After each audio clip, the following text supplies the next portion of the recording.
आज के वीडियो में हम करेंगे पिछले साल का 2023 का क्वेश्चन पेपर एनएसओ क्लास 5 का। तो क्वेश्चन नंबर 1 to 10 जो रहेगा वो होगा लॉजिकल रीजनिंग, मतलब साइंस से कम रिलेटेड होगा but logical thinking, logical reasoning, जिसमें कि आपको पैटर्न्स और ये सब देखने होते हैं। So let's get started. So question number 1, in certain code language if parent is coded as RCTGPV, then how will mother be coded in the same code language?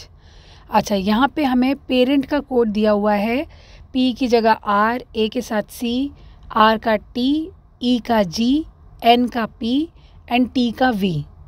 और हमसे पूछा है कि अगर हम मदर लिखेंगे सेम कोड लैंग्वेज में तो क्या कोड होगा। तो पहले हमें पेरेंट को डिकोड करना पड़ेगा, पता करना पड़ेगा इसमें क्या पैटर्न बन रहा है। देखो सोचो, P से हम R पे जा रहे हैं, A से हम C पे जा रहे हैं, कुछ कॉमन लग रहा है। P से R मतलब हमने इसमें 2 अल्फ़ाबेट्स का जंप लिया, P के बाद Q फिर R आ गया, A से हमने B फिर C आ गया, R S फिर T आ गया, E F G।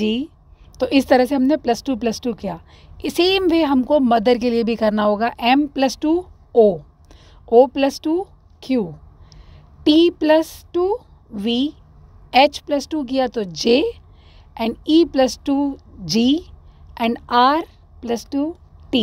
तो यहाँ पर कोड बनेगा OQVJGT which is option B. Now question number 2, select a figure from the options which is exactly embedded in the given figure as one of its part. Okay, यहाँ पे हमें ये square के अंदर फिगर में image दी हुई है ना, और हमसे पूछा है ABCD में से कौन सा पार्ट इसके अंदर एग्जैक्टली फिट बैठेगा। अब पहले आप ऑप्शन A को देखो, ये स्लैंटिंग लाइन तो हमको दी है, लेकिन इसके बाद ये स्लीपिंग लाइन कहीं नहीं बन रही ना, स्लैंटिंग के बाद स्लीपिंग लाइन इस तरह से नहीं आ रही, ठीक है, तो ये ऑप्शन तो नहीं हो रहा एम्बेड। ऑप्शन B देखो, एक तो स्टैंडिंग लाइन, ये अगर हम सेंटर वाली ले लेते हैं, फिर ये हो गई हॉरिजॉन्टल, फिर नीचे स्ट्रेट नहीं जा रही, फिर ये स्लांट में जा रही है, तो ऑप्शन B भी एग्जैक्टली एम्बेड नहीं हो रहा। ऑप्शन C देखो, ये गया स्लैंटिंग लाइन, फिर ये आया नीचे, अब ये पीछे की तरफ नहीं जा रही है, तो ये भी नहीं हो रहा।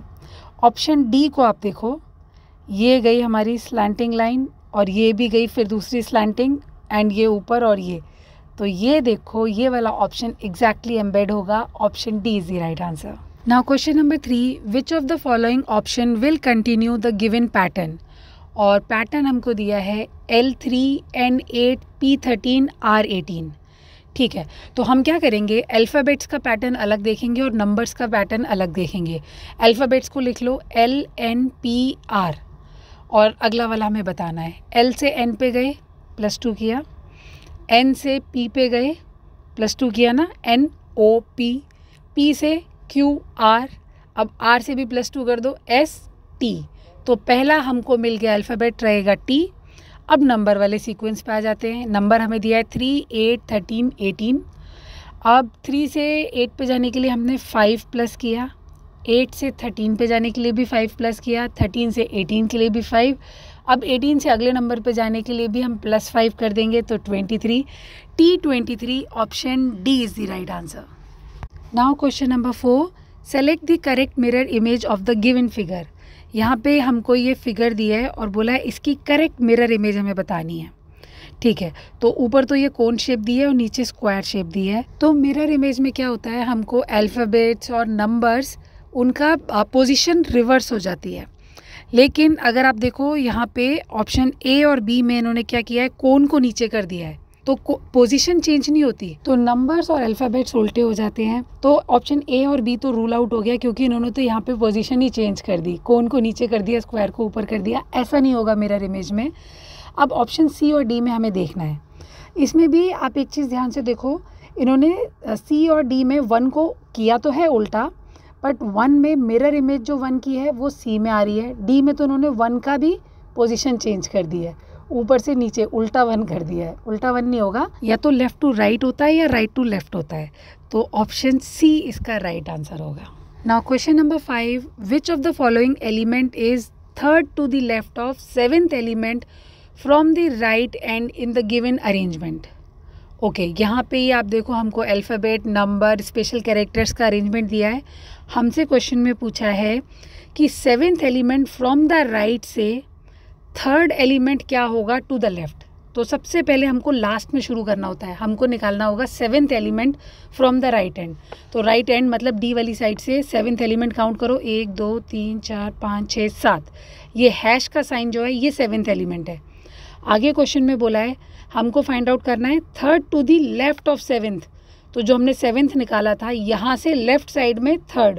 अब लेफ्ट में जाओ, 1 2 3, लेफ्ट में 3rd element is this question mark. So option A would be the right answer. Question number 6, select the odd one out. Okay, इन चारों ऑप्शंस में से हमको बताना है कौन सा ऑड वन है। तो पहले इनको लिख लेते हैं, M23J, K27P, D15H and Q37T। ये हमको चारों ऑप्शन दिए हुए हैं। अब देखो कोई लॉजिक इसमें नज़र आ रहा है। एक तो दिया है M और J, इन दोनों को हमने अलग कर लिया, मतलब हम अल्फ़ाबेट्स को अलग कर रहे हैं और 23 को अलग लिख रहे हैं। K और P दिया है, 27 को अलग कर दिया। D और H दिया है, 15 को हमने अलग कर दिया। Q और हमको T दिया है, 37 को हमने अलग कर दिया। अब अगर हम अल्फ़ाबेट्स के नंबर निकालें, जैसे A का नंबर होता है 1, B का होता है 2, C का होता है 3, तो इसी तरह से अगर हम M का नंबर देखें तो 13 आ रहा है और J का नंबर देखो 10 आ रहा है। अब K का नंबर होता है 11 और P का होता है 16। ये आप नंबर काउंट करके भी निकाल सकते हो ABCD को। और D तो हमें पता है 4, H 8 और Q का होता है 17 और T का होता है 20। अब मुझे तो लॉजिक मिल गया। देखो M का 13 प्लस J का 10, 13 प्लस 10 23, तो ये हमारा मिल गया हमको पैटर्न।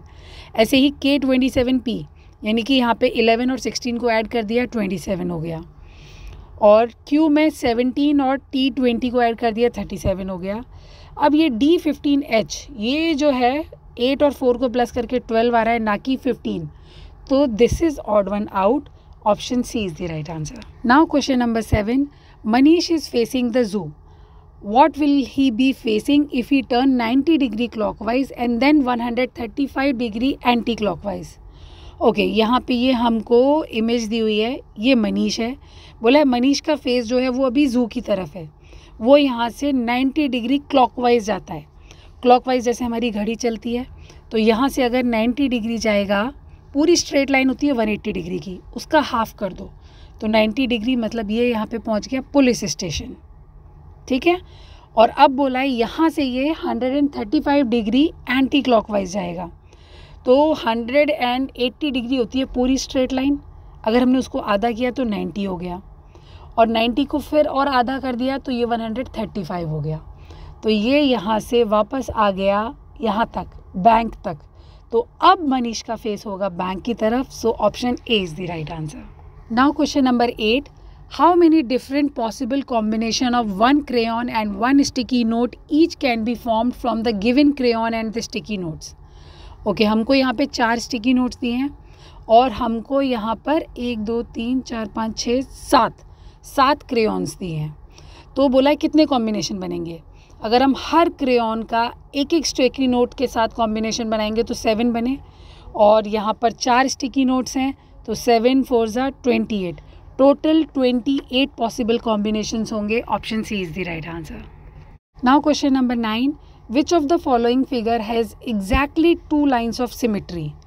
ओके, तो ये 4 फिगर्स में से हमको बताना है कि एग्जैक्टली 2 लाइन्स ऑफ सिमिट्री किस फिगर में है। तो ऑप्शन ए को देखो, अगर हम इसको यहाँ से डिवाइड करते हैं, सिमेट्री बन रहा है, शेडेड के ऊपर शेडेड आ रहा है, ब्लैंक के ऊपर ब्लैंक आ रहा है। अगर हम इसको यहाँ से डिवाइड करते हैं तो भी सिमेट्री हो रहा है, ब्लैंक के ऊपर ब्लैंक आ रहा है एंड शेडेड के ऊपर शेडेड आ रहा है। ये 2 तो हो गए, उसके अलावा यहाँ नहीं बन रही। अब ऑप्शन बी पे आ जाओ। यहाँ पर अगर हम इसको ऐसे फोल्ड करते हैं तो नहीं, ट्राइंगल के ऊपर सर्कल आ रहा है, और अगर हम इसको ऐसे फोल्ड करते हैं तो भी सिमेट्री नहीं हो रहा। तो यहाँ तो 0 सिमेट्री है। अब ये सेमी सर्कल वाले इसमें आओ, इसको अगर हम सेंटर से फोल्ड करते हैं तो स्क्वायर के ऊपर स्क्वायर आ रहा है और ब्लैंक के ऊपर ब्लैंक आ रहा है। तो यहाँ पर एक सिमेट्री तो बन रही है, बस एक ही सिमेट्री बन रही है और कोई सिमेट्री लाइन नहीं बन रही। अब लास्ट वाले में आ जाओ, इसको अगर हम फोल्ड करेंगे तो शेडेड के ऊपर ब्लैंक आएगा और ब्लैंक के ऊपर शेडेड आएगा, तो इसमें भी कोई सिमेट्री नहीं है। हमसे पूछा था 2 लाइन सिमेट्री जो कि बन रही है फिगर ए में, so figure A is the right answer. And question number 10, which of the following words can not be formed from the letters of the given word.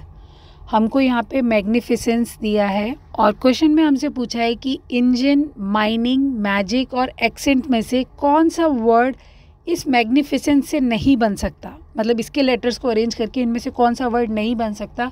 इसका आंसर कमेंट सेक्शन में आप मुझे बताना।